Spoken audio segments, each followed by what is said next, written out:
নমস্কার বন্ধুরা, আমি তুহিন আর আমার কিচেনে আপনাদের সবাইকে স্বাগত। আজকে আপনাদের জন্য বানিয়ে দেখাবো ধাবা প্যাটার্নে পালং চিকেন বা পালাক চিকেন। একদম পারফেক্ট ধাবা স্টাইল।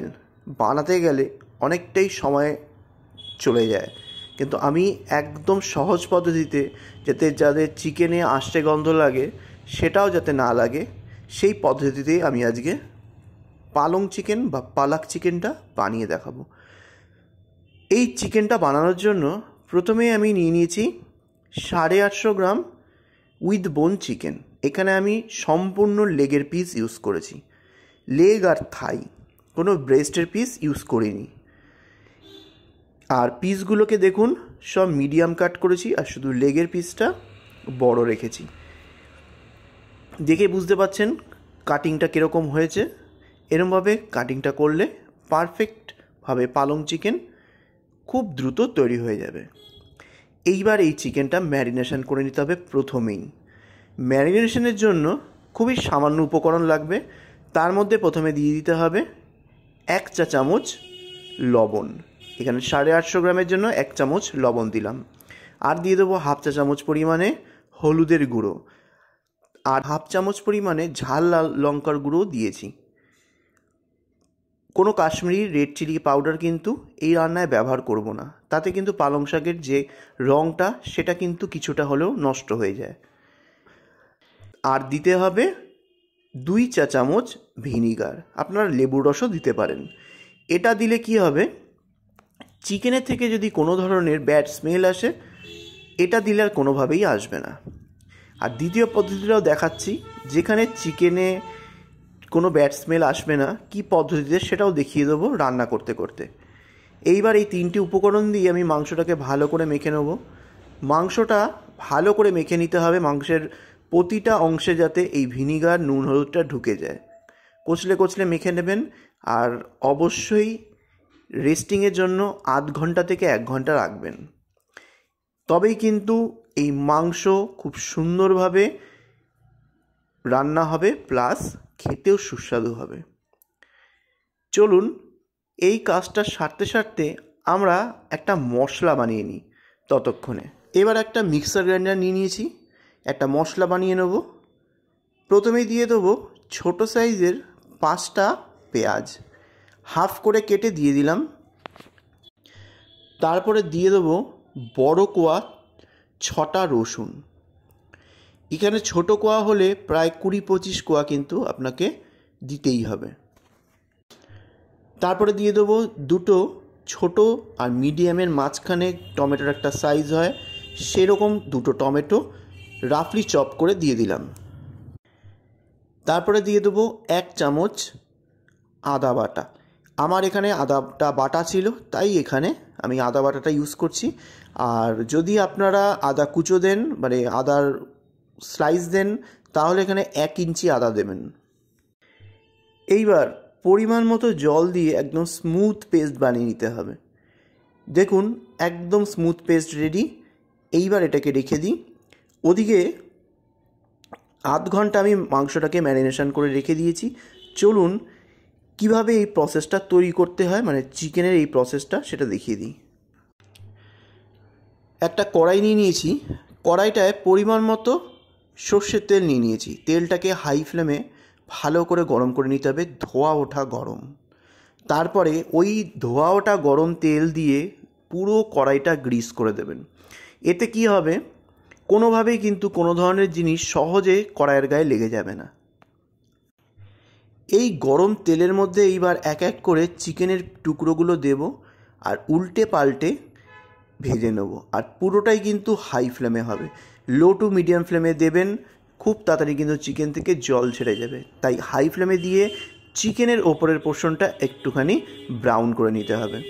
এতে কি হবে, গ্রেভিতে যে কোনো রান্নাই যদি করেন এইভাবে, তাতে কিন্তু চিকেন কখনোই কিন্তু ভেঙে যায় না, প্লাস কোনোভাবে এর থেকে আষ্টে গন্ধ বেরোয় না, এবং খেতে কিন্তু বরং নর্মাল কাঁচা চিকেন রান্না করার থেকে এইভাবে করলে চিকেনের টেস্ট কিন্তু বেশি হয়। আপনারা কি বলেন সেটা আমাকে কমেন্ট করে জানাবেন। আপনারা কীভাবে চিকেন ভেজে করেন? আমি কিন্তু মাঝে মধ্যেই চিকেন ভেজে করি, আবার অনেক ক্ষেত্রে করি না। আমি এবার ব্যাচ ভাগ করে করে হাই ফ্লেমে সব কটা চিকেনের টুকরো হালকা করে লাল করে ভেজে তুলে নিলাম।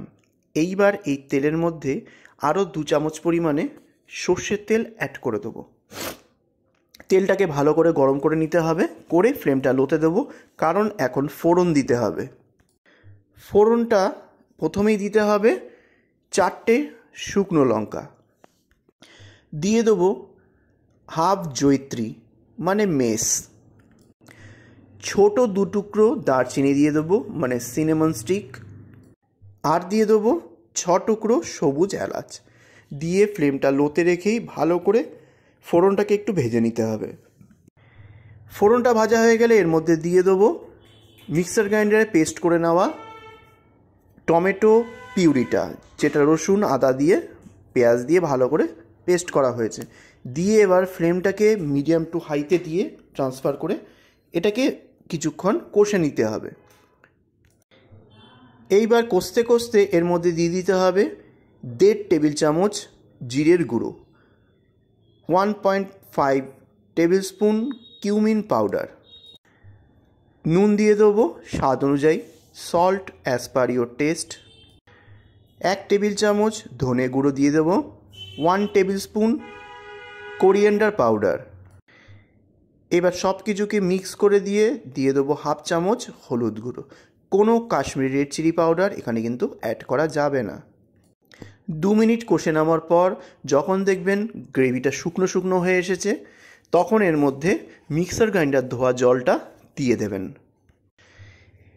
এবার ফ্লেমটা লোতে রেখে ঢাকনা দিয়ে 10 মিনিট এইভাবে কষে নেব, যতক্ষণ না পর্যন্ত গ্রেভিটা শুকিয়ে আসে, তেলটা বেরিয়ে আসে আর জলটা শুকিয়ে যায়। 10 মিনিট ঢাকা দিয়ে দিয়ে কষিয়ে নেওয়ার পর দেখুন জলটা একদম শুকিয়ে গেছে, গ্রেভিটাও একদম ঠিক হয়ে গেছে। তারপরে এর মধ্যে দিয়ে দিতে হবে ভেজে রাখা চিকেনের টুকরোগুলো, আর সঙ্গে দিয়ে দিতে হবে চিকেনের থেকে যে জুসটা বেরিয়েছে সেটাকেও কিন্তু কাচিয়ে দিতে হবে, কারণ ওর মধ্যে প্রচুর ফ্লেভার আছে, নষ্ট করা কিন্তু যাবে না। এবার মশলার সাথে ভালো করে চিকেনটাকে কষতে হবে, আর সঙ্গে অল্প অল্প করে জল দিতে হবে, আবার কষতে হবে, কারণ এখানে আমি তেলটা একটু কম দিয়েছি, তাই একটু একটু জল দেবেন আর ভালো করে কষবেন। জলটা দিলে কি হবে, গ্রেভিটা একটু পাতলা হবে আর চিকেনের গায়ে ভালো করে আটকে আটকে যাবে। 2 মিনিট কষিয়ে নেওয়ার পর এর মধ্যে দিতে হবে একটা কিউব বাটার। পালং চিকেন করছেন, বাটার দেবেন না তা কি হয়? অনেকে ঘি দেয়, আমি বলবো বাটার দিন। বাটারে কিন্তু প্রচণ্ড স্বাদ হয়, প্লাস সিল্কি বেশ সুন্দর একটা গ্রেভির টেক্সচার হয়। করে দেখবেন একবার। বাটারটা যখন দেখবেন গলে গেছে, তখন এর মধ্যে দিয়ে দিতে হবে হাফ চামচ পরিমাণে গরম মশলা গুঁড়ো। সবসময় বলি, সে আমিষ রান্না হোক বা ডিমের যে কোনো প্রিপারেশনই হোক, চিকেন মাটন, সবসময় গোটা গরম মশলা ছাড়াও গুঁড়ো গরম মশলা দিয়ে কিন্তু মাংসটা কষাবেন, তাহলে কিন্তু টেস্ট দুগুণ হয়। এইবার ততক্ষণ কষাবেন যতক্ষণ না পর্যন্ত ভালো করে কষে গিয়ে তেলটা ছেড়ে আসছে। দেখুন হালকা হালকা তেল বেরিয়ে এসেছে। এইবার এখানে দিয়ে দেবো 4-5টা ঝাল কাঁচা লঙ্কা কুচিয়ে দিয়ে দেবেন। ভালো করে মিক্স করে দিয়ে ফ্লেমটা লোতে দিয়ে ঢাকা দিয়ে 10 মিনিট এভাবে রেখে দেবো। চিকেনটাকে 85% কিন্তু কুক করতেই হবে এইভাবে। দেখুন ঢাকনাটা আমি খুলে নিয়েছি, অনেকটাই জল ছেড়েছে। এইবার এটাকে ভালো করে আরও 2 মিনিট কষে নিতে হবে, জলটাও শুকিয়ে যায় যাতে। এটা হতে হতে চলুন একটা কাজ সেরে নিই। এবার পালং শাকের একটা আটি নিয়ে নিয়েছি, যেটা পালং পনির বা পালং চিকেনের জন্য অপরিহার্য। এই আটিটাকে আমি গোড়া থেকে কেটে নেব, কারণ ডাঁটার পরিমাণ অংশটা আমাদের লাগবে না। এইবার এই শাকটাকে ভালো করে ধুয়ে নেব, ধোয়াটা আপনাদের দেখাচ্ছি না। এইবার এই শাকটাকে নিয়ে মিক্সার গ্রাইন্ডারে পেস্ট করে নিতে হবে। এইবার একটা মিক্সার গ্রাইন্ডার নিয়ে নিয়েছি, এর মধ্যে দিয়ে দেবো সেই 1 বাঞ্চ পালং শাক। এক বাঞ্চ মানে কিন্তু অনেক ক্ষেত্রে বাঞ্চটা বড় থাকে, যেটা আপনাদেরকে দেখিয়েছি সেরকমই মোটামুটি 10 টাকার 15 টাকার বাঞ্চ যেরকম হয় সেরকম কেটে ভালো করে ডাটা ছাড়া ভালো করে ধুয়ে জল ঝরিয়ে এর মধ্যে দিয়ে দেবেন। অনেকে গরম জলে ব্লাঞ্চ করে নিয়ে পেস্ট করে, আমার মনে হয় তাতে কোনো প্রয়োজনীয়তা নেই। এতে সময়ও অপচয় হয়, প্লাস হচ্ছে জল গরম করতে গেলেও কিন্তু অনেকটাই গ্যাস পড়ে। এর মধ্যে পালং শাকটা কাঁচা দিয়ে দেবেন, সঙ্গে দিয়ে দেবো কিছু কাঁচা লঙ্কা। এই কাঁচা লঙ্কাটা কিন্তু খুব একটা ঝাল নয়, খুবই মাইল্ড হট চিলি, তাই এখানে অ্যাড করছি এবং এতেও কিন্তু খুব সুন্দর রং হয়। এইবার খুবই সামান্য জল দিতে হবে, কারণ পালং শাকে নিজস্ব জল আছে, দিয়ে ভালো করে এটাকে পেস্ট করে নিতে হবে। দেখুন খুব সুন্দর করে কিন্তু পেস্টটা করা হয়ে গেছে। এইবার চলুন ওদিকে চিকেনটা কতটা কষেছে দেখুন। এদিকে চিকেনটা লো ফ্লেমে বসিয়ে রেখেছিলাম, ভালো করে কষে গিয়ে তেলটা কিন্তু বেরিয়ে এসেছে। এইবার এর মধ্যে দিয়ে দিতে হবে পালং শাক। তখন কেন বলেছিলাম 85% কুক করতে হবে, কারণ বাকি 15% কিন্তু এই পালং শাকের গ্রেভি দিয়ে কুক করতে হবে।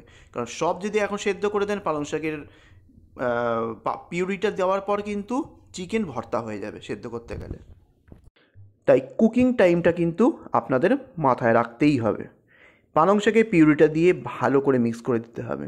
মিক্স করে দিয়ে মিক্সার গ্রাইন্ডারটা কাচিয়ে একটুখানি পালং শাকটাকেও বের করে নিতে হবে, মানে এই গ্রেভির মধ্যে দিয়ে দিতে হবে। এইবার হলো নর্মাল কাজ, কোনো ধরনের ঢাকনা দেবেন না, তাহলে কিন্তু অত্যাধিক জল ছেড়ে যাবে, খেতে আর ভালো লাগবে না।